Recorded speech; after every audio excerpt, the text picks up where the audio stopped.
Hello, welcome to MG Tracy. Now this video is going to be useful for you if you're picking up a hire car from Orlando International Airport, particularly if you're going into new Terminal C, where you will find there's actually only one hire company, 6, so bear that in mind. You have to get on a bus and go back to the other terminals with all your luggage to pick hire cars up from any other company. But also 6 has quite a lot of hybrid, and this is a Toyota hybrid. I've never driven a hybrid before, and there's no one there to show you at least a few of the basics because it is different. I started off by sitting here, foot on the brake, pushing the power button and thinking, oh heavens, nothing's happened, because I was waiting for the engine to start. And actually, because it's a hybrid, the engine doesn't kick in for the first few miles, and so it was ready to go. But I thought there was something wrong with the car. So real beginner's error. If, like me, you've not driven a hybrid before, I think you're going to find this video useful. This is what you see when you sit in the driver's seat of the Toyota Venza.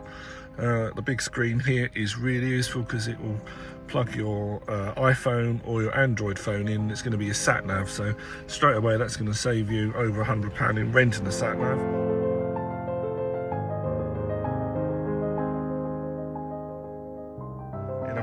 As long as your phone, of course, has the option of data in the States. It's a very busy steering wheel, and you can see there on the dash, press brake pedal and push power button to start. So that is there. Underneath here are a couple of USB ports, and some of the newer ones there's a USB-C as well. Now this is what threw me really, because you get all that happening but no engine kicking off. So I had my foot on the brake there when I pushed power, and actually the car is ready to go. If you pull this back into drive, you'll find that it creeps away completely silently, and the same as if you're reversing. And you've got a really good reversing camera in this car as well. So you get a funny noise if you've not used to it of the electric motors. It's only if you really put your foot down or you go fast that you're going to kick into the 2.5 litre petrol engine that this car has. There's an awful lot of safety features on it, but most of them just leave them turned on. They are, the top one there is about keeping you in the lane, so if you drift out of the lanes, it's got cameras that's looking at the white lines and you're not indicating, the steering will self-correct. It'll look for pedestrians, people on bikes. It'll do automatic braking if it sees you getting too close to the car in front. Now, all these things, it'll warn you first. You don't get a long time. If you don't react, then the car will basically take it into its own hands and stop you having a collision, which is terrific. I've done a lot of miles here, and I've only used, not even half a tank. Now, when I've been having the minivans out here, I've been getting, they're 3.5 litre engines, but I've been getting anything like 14, 15 miles to the gallon.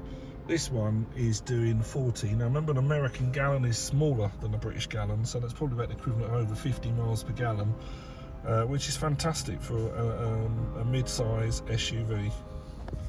On your driver's door, these are the controls for the mirror. So you select which mirror you want, and then you've got a little sort of rocker switch there.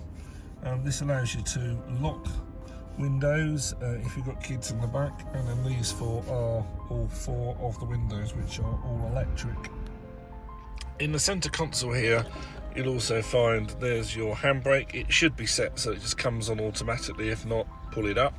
And you've got EV mode, so I think there's 4 driving modes. There's sort of a sport, normal, economy, and then EV only. You'll have a fairly limited range, obviously with EV only, but you can just toggle between those. I've just set it to economy, and that seems to cope with everything I've needed out here.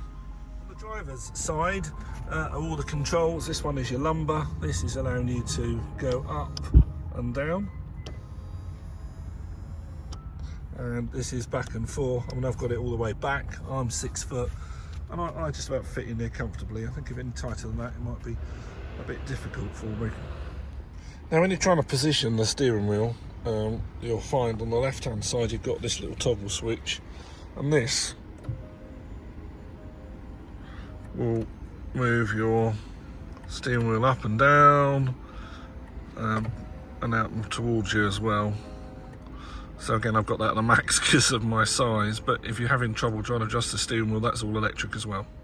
Something else you may not know, and let's hope you don't have to use it, but up here you've got various lights and door lights. We've also got this SOS button that you have to pull down and push. Now what this does, this puts you in direct communications with the emergency services, but it also transmits your coordinates so they know where you are. So if you had an accident or you're in trouble, then you can push that button for help.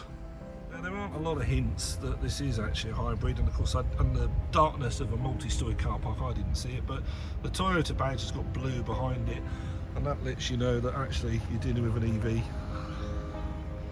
The headlights are full LED, and what they do is they look for cars in front or coming towards you, and they will automatically go to main beam if you need it, or they will dip if you're behind someone or another car is coming in the distance. Now all these different things are controlled by a batch of cameras which is hidden behind your rear view mirror there, and that is controlling all these different clever functions that the car will do on its own. If you've got the very latest model, then actually the rear view mirror is actually a TV screen, it's not actually a mirror at all. When you're picking up any hire car, just go around and check the tyres. You know, make sure they've got plenty of tread on and they just look okay. This car, when you boot up, it tells you the air pressure of all 4 tyres, which is quite good. But make sure you've got the tyre bit covered, and that when you pick it up, there are no warning lights on the dash.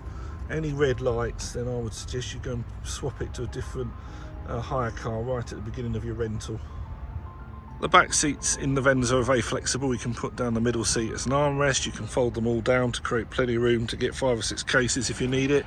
With the seats up, you can get 2 large and possibly just about 2 small cases in the back. So you haven't got a huge amount of space that you'd have with a minivan, but you've got 3 times the miles per gallon. If this is your first time, remember almost every vehicle that you're going to rent is petrol. There's very, very few diesels out here, and there's even fewer diesel rental cars. There's a lot of fun things about the Toyota Venza. I do like the way that the mirrors fold in when you lock it. And when you come to the boot, it has got this, just kick your foot underneath to come up. If you want to stop it, kick it again. And then when you're finished, third little one there. And honestly, when you're carrying stuff back to the car, it's amazing how often that simple little gimmick is used, so I quite like that.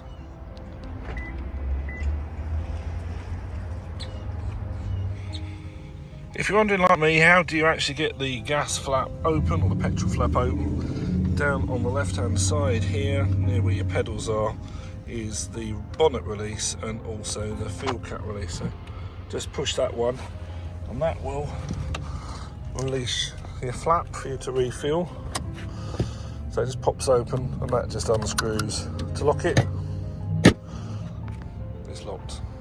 So I really hope you found that useful and you get on well with your hybrid, if it's your first time or if you're collecting it from an airport or something.